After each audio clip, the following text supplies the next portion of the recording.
When there's an emergency, you've got to know the right thing to do without stopping to think.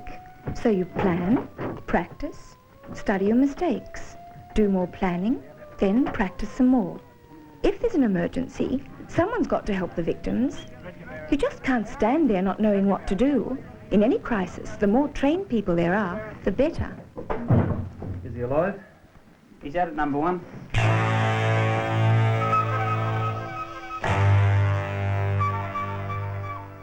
The very possibility of a crisis or disaster that involves ourselves, our families, or anyone close to us is something we all try to put out of our minds.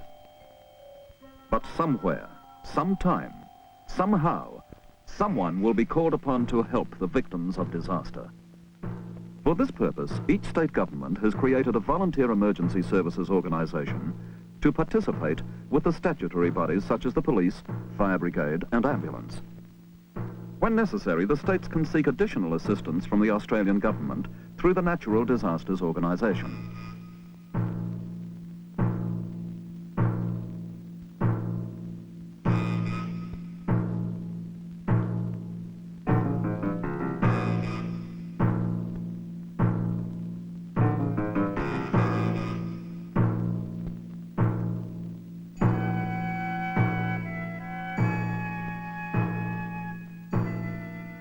To lessen the effects of any disaster, you must have 3 things: an informed and alert community, an active and involved local government, a local counter-disaster plan supported by a trained and equipped organisation.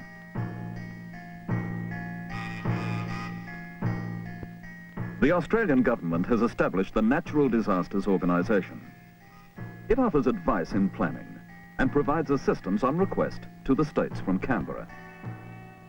In addition to organisations such as the police, fire brigade and ambulance, each state and territory has its own emergency services organisation with a director or controller and a nucleus of full-time personnel. But the real heart, the hard core of the organisation, is at community level. Each community needs its own local headquarters and coordinator, for it's here that the training and preparation begin. Most workers are volunteers. They can acquire special training and organisational skills at the National Emergency Services College at Mount Macedon in Victoria. And I want now to say a special word about volunteers from within the community. In any disaster, there will always be a lot of people who want to help.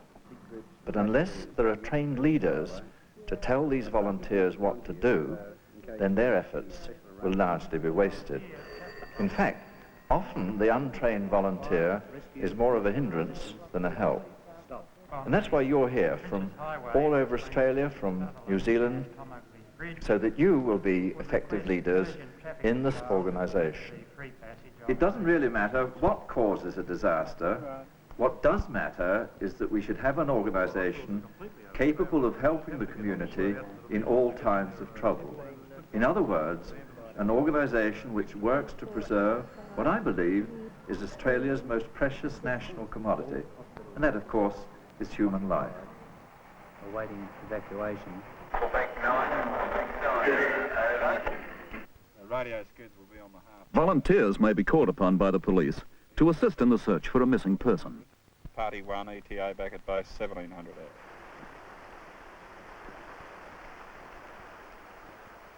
The disciplined work of the searchers earns high praise from the Tasmanian Commissioner of Police. Well, thank you very much indeed, gentlemen, for the wonderful effort. It's indeed very gratifying to know we've got people in the community that are prepared to help and save life, and we wish to congratulate you, each and every one of you, on the wonderful effort. Alpha, water level still rising. 1'3", last hour. Situation dangerous. Repeat, situation dangerous. Over.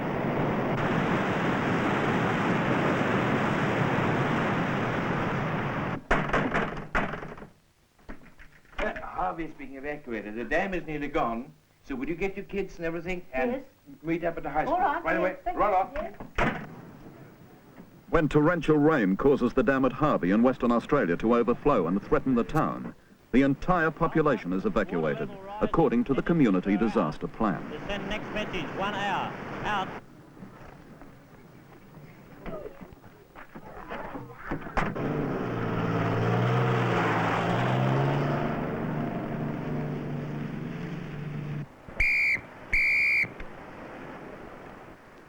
Volunteers can be called upon in many kinds of emergencies. Here, aid is given to the New South Wales Police Rescue Squad. Again, the emphasis is on cooperation.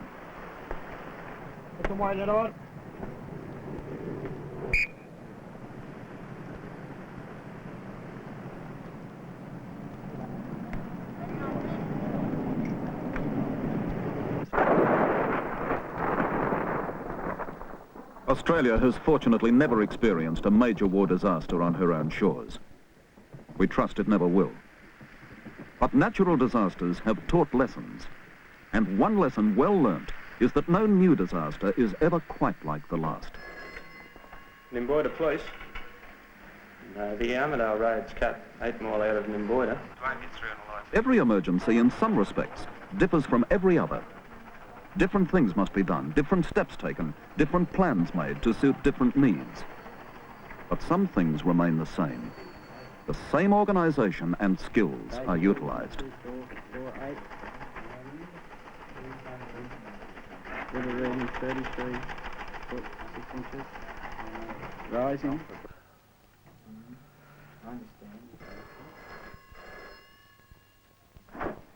The unselfish actions of the volunteers help minimise storm damage and preserve property as well as human lives.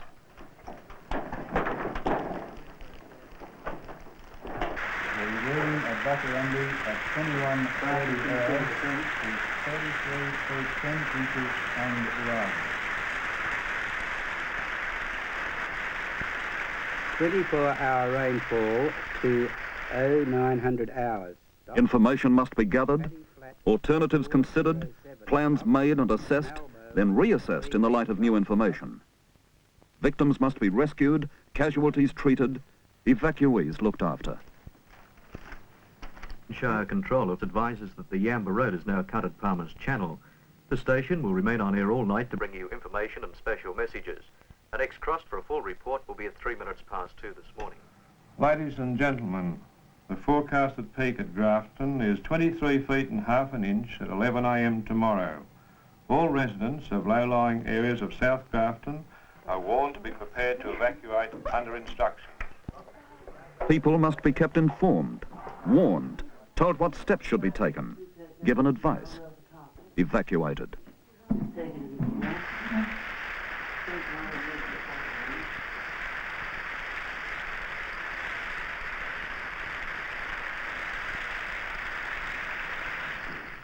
Quartermaster, in respect to those 50 evacuees at South Grafton Welfare Centre, would you arrange for 100 blankets to be sent over? Yeah. Where do you want these, Major? Oh, you can put them in the cupboard over there if you like. Right. Did you want some trousers That or is something? right, yes, we want some Now, trousers. there's some smaller sizes if you want them. Right.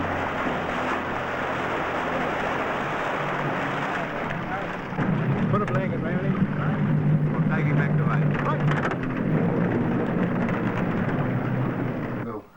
One thing has been proven time and time again. Where there is an effective plan, it does work. Where people have been trained, the effects of disaster have been reduced. 63 feet and stopped raining. Oh, dear, that's good. Thanks very much. The situation has eased, but I think the rescue boat should stand by. Thanks, honey. Ladies and gentlemen, the river is falling rapidly at the rate of 12 inches per hour, and the major crisis is now considered past. Plan, organise, train, and practice. Do this, and you may save your community from tragedy one day. One unforeseen day, when disaster becomes your personal problem.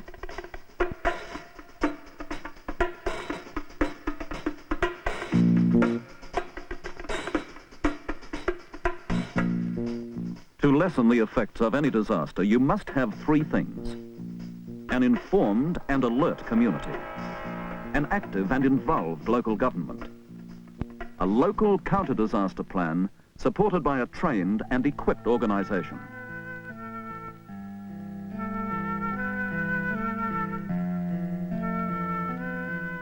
Man-made disasters are possible, but natural disasters are inevitable.